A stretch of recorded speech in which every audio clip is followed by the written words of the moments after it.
Thank you. Thank you. Thank you. Thank you. I've never done it this long. It's always been 3 times, now it's 4. It'll be 18 by the end of this decade, the way I'm going. What I want to do now is just look in this section at where we are now and how it plays out in this 5-sense reality. We've come down the levels, now plays out here. Manipulation of 5-sense reality. And what I call the coordinates, because once we realize basic coordinates of where they want to take the world and the methods they use to take us there, suddenly what seems to be a bewildered world and what's going on, it just morphs into clarity. The question is, how do they do it? It's a good question, because at first sight, how do a few control the many? Impossible, but it's not, because of the way they've structured society. Just to very quickly recap, they want to lock humanity in the 5 senses, so we don't perceive beyond it. We're locked in that prison. They have interbreeding bloodlines, computer terminals, I would call them, which play out this interdimensional conspiracy within visible light, what I call the Illuminati bloodlines. And they've set up a structure whereby the bloodlines who answer to the reptilian control system then control the governments, the people in power in all the various institutions. And crucial all the way through is to structure society. I mean, you can symbolize it as a spider's web, or like this as a pyramid. The idea is to hoard advanced knowledge, the kind of stuff we've been hearing about today and more, in the upper levels of this structure. This pyramid within pyramid structure, compartmentalized pyramid, where the few at the top are the only ones that know how it all fits together. And they keep the general population in ignorance of what they know, therefore they have the power, so they can manipulate the perception of the masses by keeping them in ignorance. This is why the education system is not about educating, it's about programming. And they place their people in so-called power. What we are told is at the top of the pyramid of power, presidents, prime ministers, and all these people, in the upper echelons of the pyramid, but nowhere near the top. The real people in power are behind them, in the shadows, and these are the conduits, the presidents, the prime ministers, and all the rest of it, for bringing that agenda into the public arena as changes in laws and legislations and the structure of society. So they compartmentalize all these different pyramids within pyramids, so that in the end, the banking system is encompassed by a pyramid. I mean, a bank's a pyramid in itself, all hierarchical pyramids, but then the banking system is encompassed by a pyramid, and at the top of that are the same families, most notably the Rothschilds. Same with the businesses. The transnational corporations are compartmentalized pyramids in and of themselves, but they go into a bigger pyramid which encompasses all the transnational corporations. So at that point, they are one corporation, just as at that point, all those banks are one bank. Same with politics, education, all these things. And people in this part of the pyramid here, they go to work, they're not trying to manipulate anybody, they're not trying to create a fascist Orwellian agenda and global state. They just want to go about their careers, earn money, go on holiday, provide for their families. But they don't know how their apparently innocent contribution individually connects with other apparently innocent contributions around the system. When you connect them together, you see it's anything but an innocent direction that it's taking the world. And that's how they keep what's going on in the hands of the few. This is Neil Haig's representation of that. This is the general population, and these are the kind of dark suit administrators of the system until you get up here to where the control system is. And most even here won't know that exists. Oh, I've just got this order from on high, I don't know where it's come from. Well, maybe we ought to bloody ask, instead of just doing it. And again, it can also be symbolized as the web, where these various strands, their secret societies, semi-secret organizations, which go out and connect all these apparently unconnected countries, institutions, media organizations, banks, etc. And this Illuminati network, symbolized as the bearded man, spews out all these people who apparently appear to be random. To run for president needs cuckoo land amounts of money. Where do they come from? It comes from here. Where does that money come from? And therefore, you have two people put up for president who are there because of the money provided by this network. Therefore, they've chosen not only who it's going to be, but they've sorted out what the policies are going to be in return for that money. And this is what they do. We think we're choosing our leaders. We're not. It's a myth. And so this structure that I showed you earlier comes into this, where these leaders are put into power to carry out the agenda of the control system, which is why when parties change, whatever they've said in opposition goes out the window and they start acting like the party in government previously that they were criticizing. The common denominator is whoever gets in power basically introduces the control system, and whoever's out of power opposes the control system verbally, which means that you have the illusion of choice when whoever's in power unfolds the agenda. So there is no choice. It's a myth. And they control these institutions and play the people off against each other, divide and rule, both within countries and between countries, keeping everything in a constant state of confusion and conflict. And that's the key. Manipulating confusion and conflict is child's play. Manipulating harmony, manipulating respect between each other is a nightmare. So they have to keep the world in constant states of conflict. Now, when you bring it down to an individual country, as we come down this structure, this is what you find in every country. You had in America, it's a wonderful example, but it plays out all over the world. During the Bush years, Republican, that administration was controlled by a group of people known as neocons, neoconservatives, including all these people like Richard Pearl and all the rest of it. And over here, you have what I call, anyway, the democons. This is a network of people. I put Kissinger in the democons because he's an advisor to Obama at the moment, but he spends most of his time with the neocons, Kissinger. He just goes with whoever's winning. And the democons are a group of people that control the democratic administrations. But the democons and the neocons are controlled by the same force once you get to here. So people think, oh, I voted Republican this time. Oh, I'm going to put the Democrats in because I like that Obama. Got a nice smile. And what you're doing is voting for this, whatever. And that's what's happening in this country. Same thing. And so when people say Big Brother Bush or Big Brother Obama, no, it's not. These are just puppets. Dance. I said dance. When I say jump, I mean Olympic high jump record. This is the thing. You take one mask off, you put another mask on. And because it's a different mask, we think it's a different administration. We think controlled by different forces. No, no.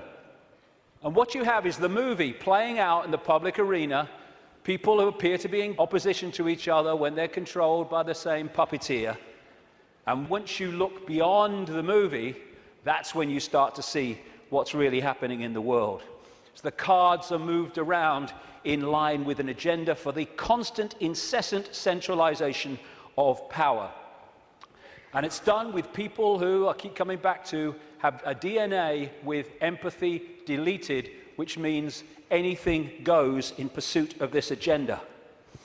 And the people are misdirected, diverted by the way society is manipulated and controlled, increasingly so, with more and more laws affecting the fine detail of our lives, so that we spend so much time surviving and rushing around, we don't lift our head up and see what's going on.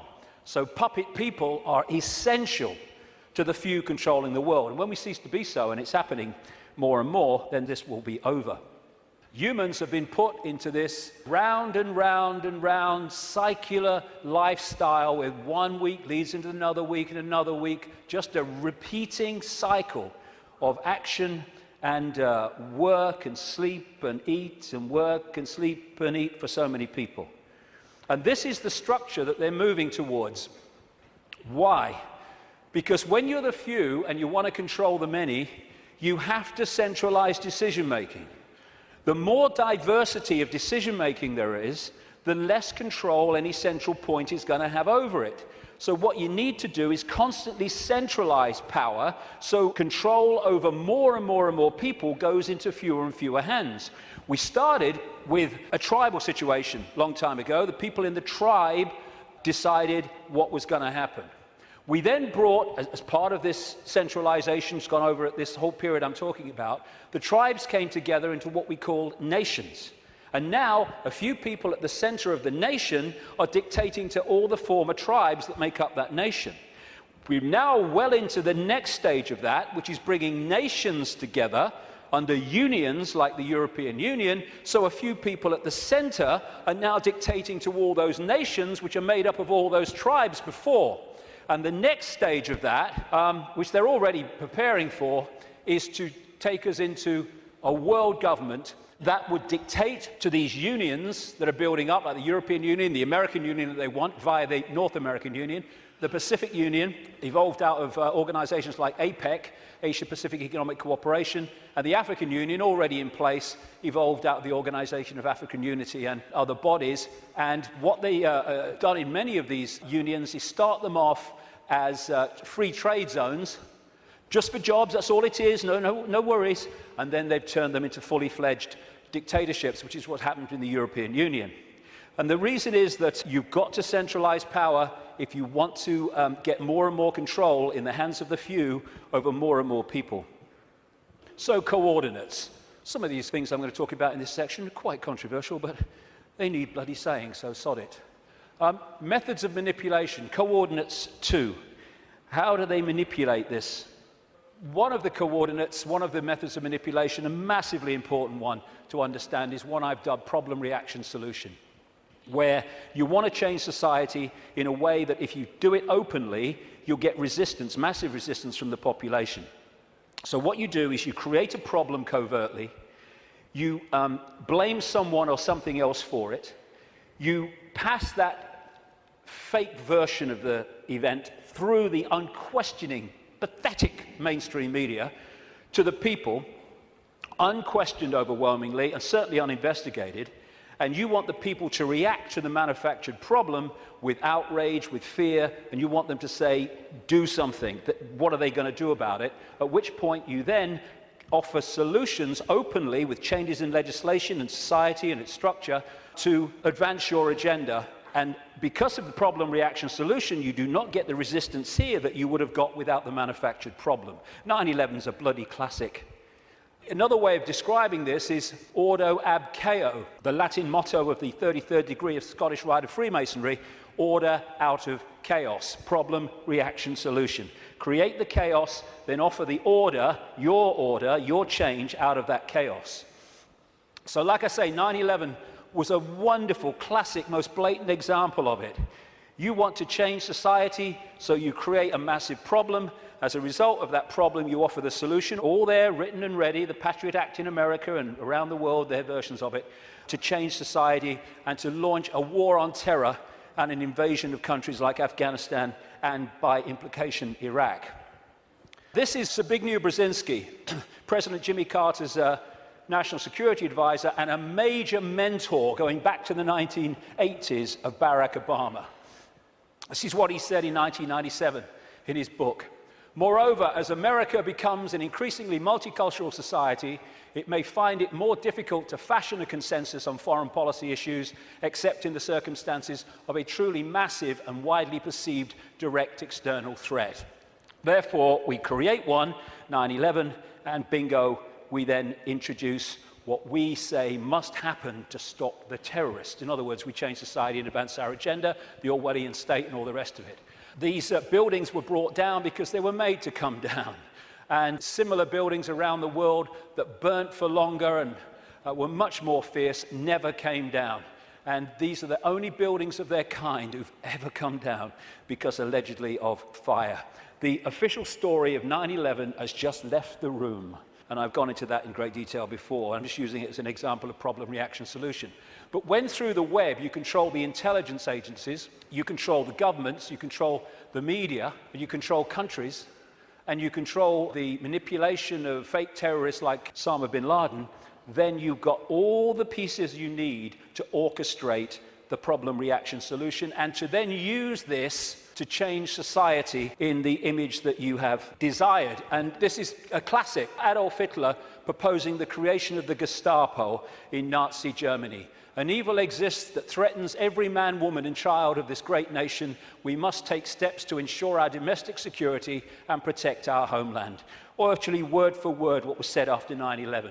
The Second World War, problem, reaction, solution. This is why it is no paradox, no coincidence or contradiction that the same people can be shown to have funded the Nazis, that funded the Americans and funded the British, overwhelmingly based around the cartel of the Rothschilds. They created Nazi fascism, they created Soviet communism and the capitalist world. They brought them together in conflict, the second conflict in a very short time, and afterwards the world was exhausted mentally, physically, emotionally. Something must be done. This can't go on. What are they going to do about it? Gotcha. Because of all this conflict, all this war, it's terrible. Terrible. What we're going to do is we're going to centralize power with the United Nations, European Union, which was justified in many ways by let's stop European countries fighting among themselves because we'll trade. Well, they stopped fighting among themselves because they stopped orchestrating it. That's why the Bretton Woods Agreement with the World Bank and all that stuff all came in as a result of the Second World War. Then there's another version, which I now call no problem reaction solution. This is when you don't need a real problem, you just need the public perception of a problem, i.e. weapons of mass destruction in Iraq, i.e. human-caused climate change. And then you can offer a solution to a problem that doesn't actually exist, but if enough people think it does, well, you got them. Totalitarian tiptoe, as I call it, goes in conjunction with problem reaction solution. This is real simple. You start at A, you know you're going to Z, but you know if you go in a big leap, the change is going to be so big and so quick that people are going to go, what's happening? What's happening? Turn that television show off. What's happening? And so you go in steps, as big as you can get away with, but not so big that you get too much of a reaction. And as this quite rightly said, you really think it would be this obvious. Well, it's becoming that obvious now as we move along, but up to this point it hasn't been, unless you looked for it.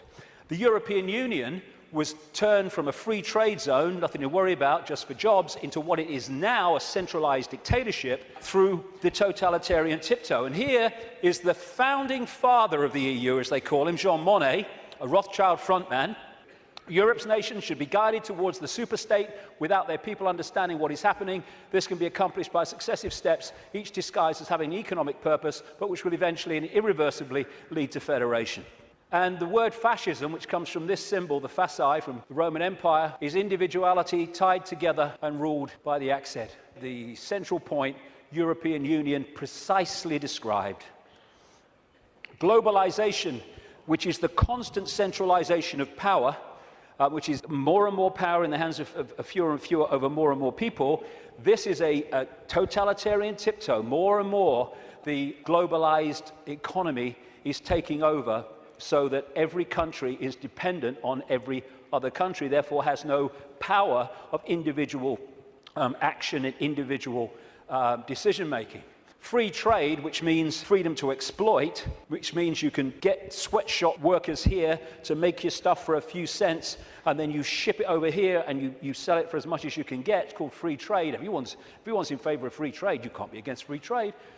This is also part of this globalized centralization of power, which is designed to do this, and it increasingly is doing this.